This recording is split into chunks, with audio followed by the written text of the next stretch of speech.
have gone through the history and everything so far, which relates to ancient Greece, relates to Roman history too.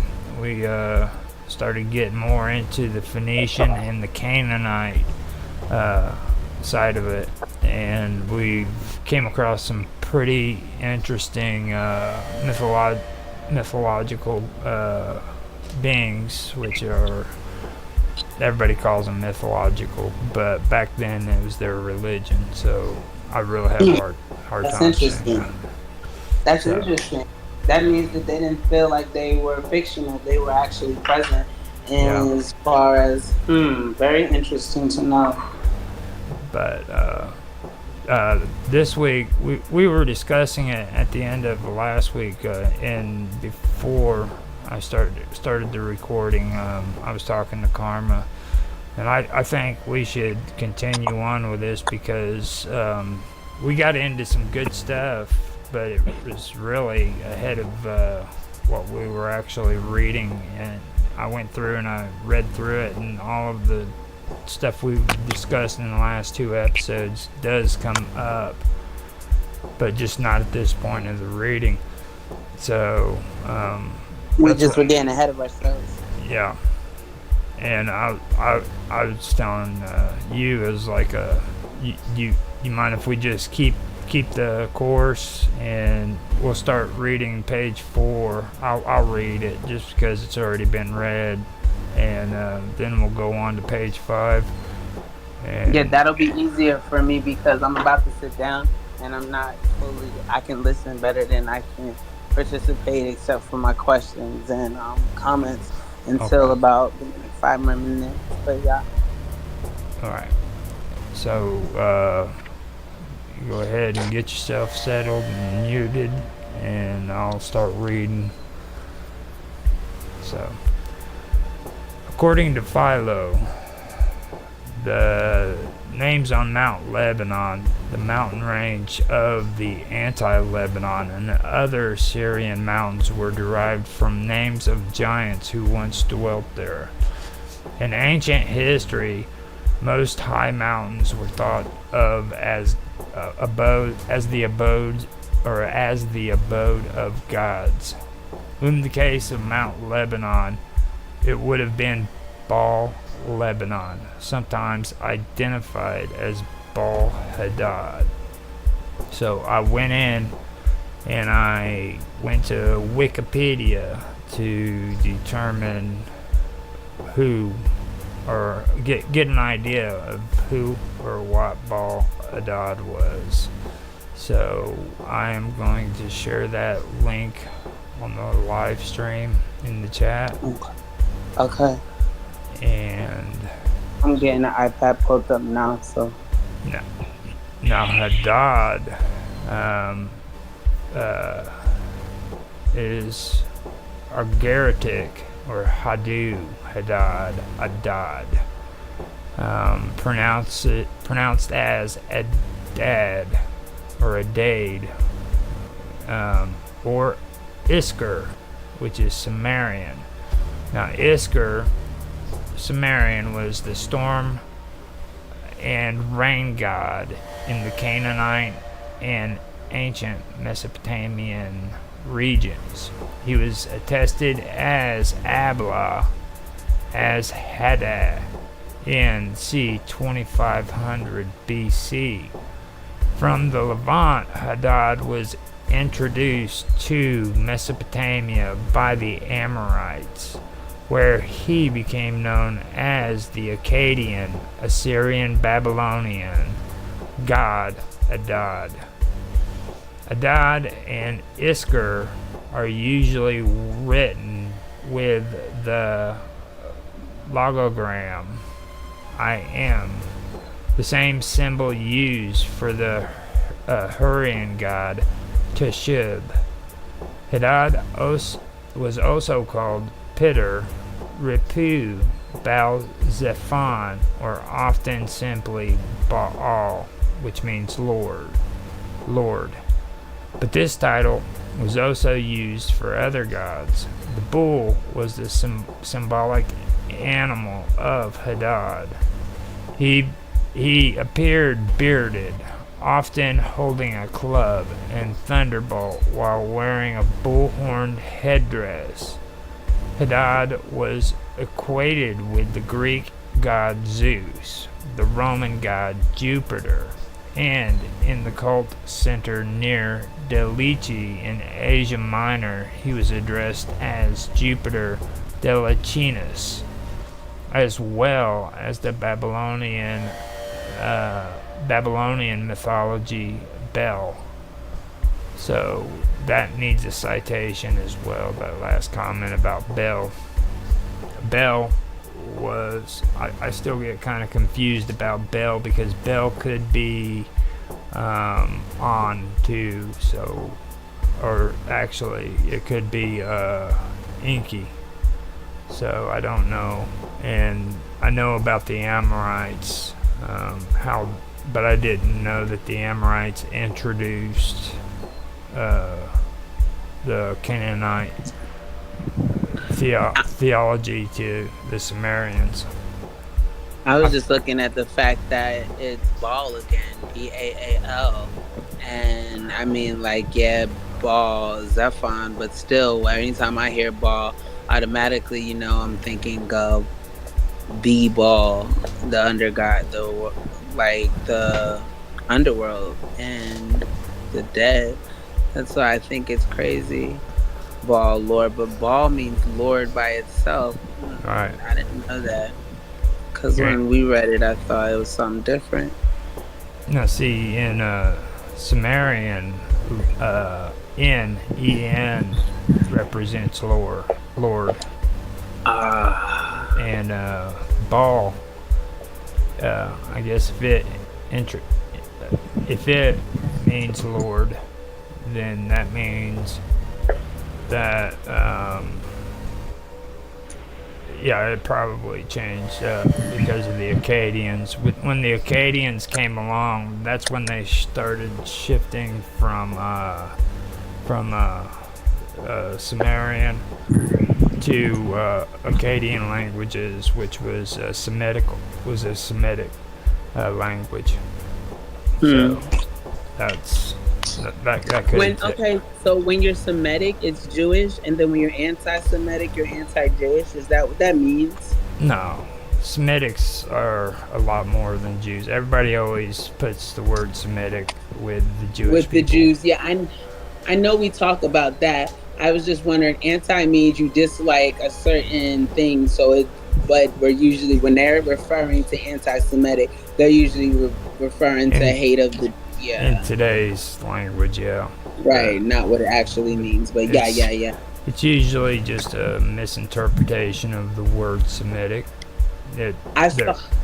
Like today, people really have no idea what the word Semitic means. I mean, there's a lot of Semitic people in the world, you know. That's something we should discuss one day on history. Well, not on just history. For like common knowledge reference. Maybe not on knowledge. I'm not on history. You don't think? No, we could do it on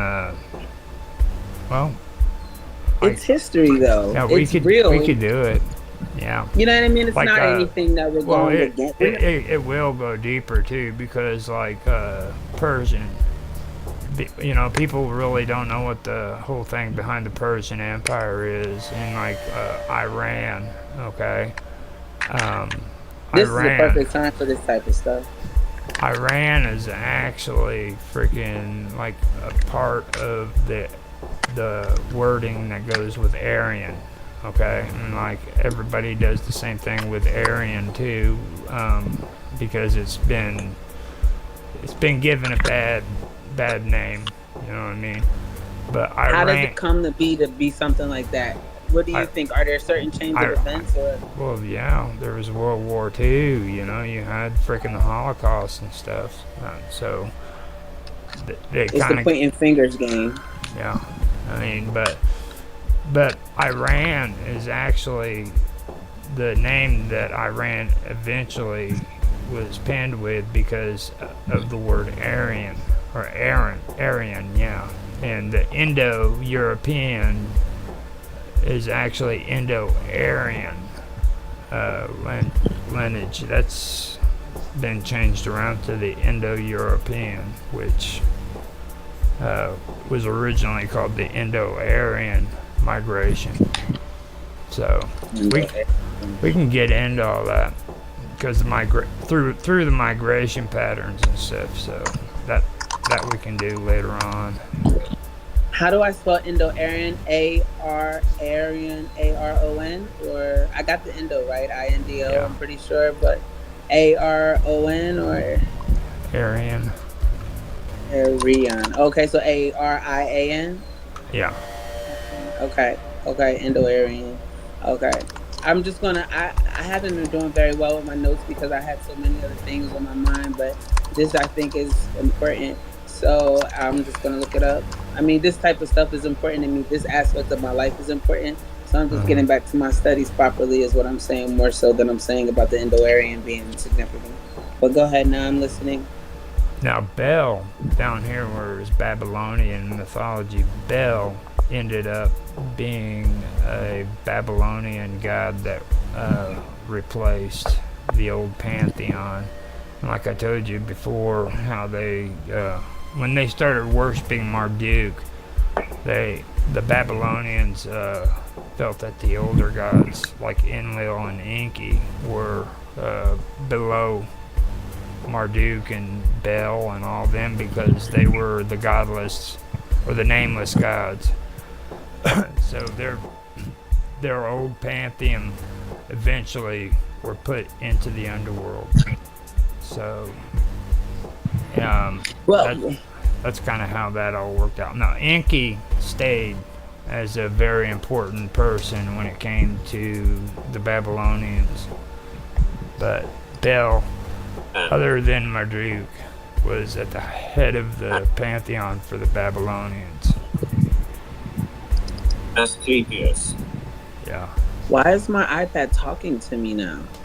You have your thing on where it says the words that you're reading. I didn't know I did, but that might come in handy. I don't think I should turn it off.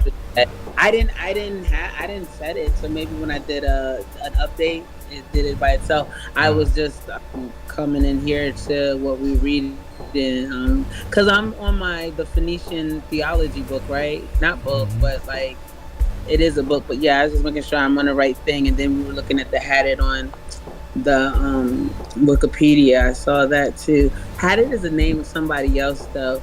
I don't. This is Hadad. Okay. It's used quite a bit with the Assyrians when they name their children kings. Their kings. Hadad. I know people name that, so that's interesting because I guess that says something. Do you think? And then Iskar is Sumerian. That's what you were saying. That name for Hadad come. Iskar is Sumerian. Okay. God of weather, hurricanes. Yeah. Now. But Enki, where does Enki? Enki's not mentioned on here. He's not mentioned on here at all.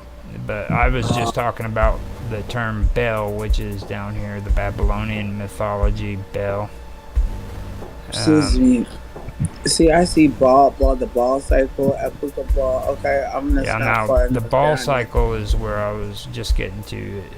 It's also known as the Epic of Baal, and is a collective of stories about the god Baal from the Canaanite area, who is also referred to as Hadad, the storm god. This collection of stories is dated between 1400 and 1200 BC and was found in Ugarit, an ancient city located in modern-day Syria. Ugarit has been coming up a lot in our reading. Yeah. A lot. And I think it's crazy that the equivalent of Hadad, Horus is an equivalent in Egypt, and then I didn't see, and I thought we had Baal in Egypt as well as in a Canaanite.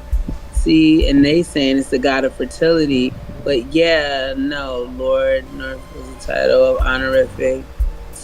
I thought we saw something. It was like Mott and Ball were synonymous in one point, and that meant that they were the god of like. Well, I know we were talking about Ma'at and Mott. Yeah. Then Ball came into being mentioned too. But see, they say good stuff about him on here. See, that's what I'm. You got to remember too. It just said that it also means Lord. So, like here they got Baal Zephan. He was the epithet of the Canaanite storm god Baal, in his role as Lord of Mount Zephan. So, on that mountain, he would be Baal Zephan. So it sounds like to me they were naming each god according to the mountain. You know, each Baal god and stuff like that. It's so they could. Well, Baal was a title and horrific meaning owner, Lord, in the Northwest Semitic languages spoken in the Levant during antiquity. You just said horrific like I said horrific. It's honorific. We both said horrific though, but it's honorific. Yeah. Honorific. I said it. Yeah, I thought about it being horrific too, and I'm like, oh wait. And then no, it's honor though.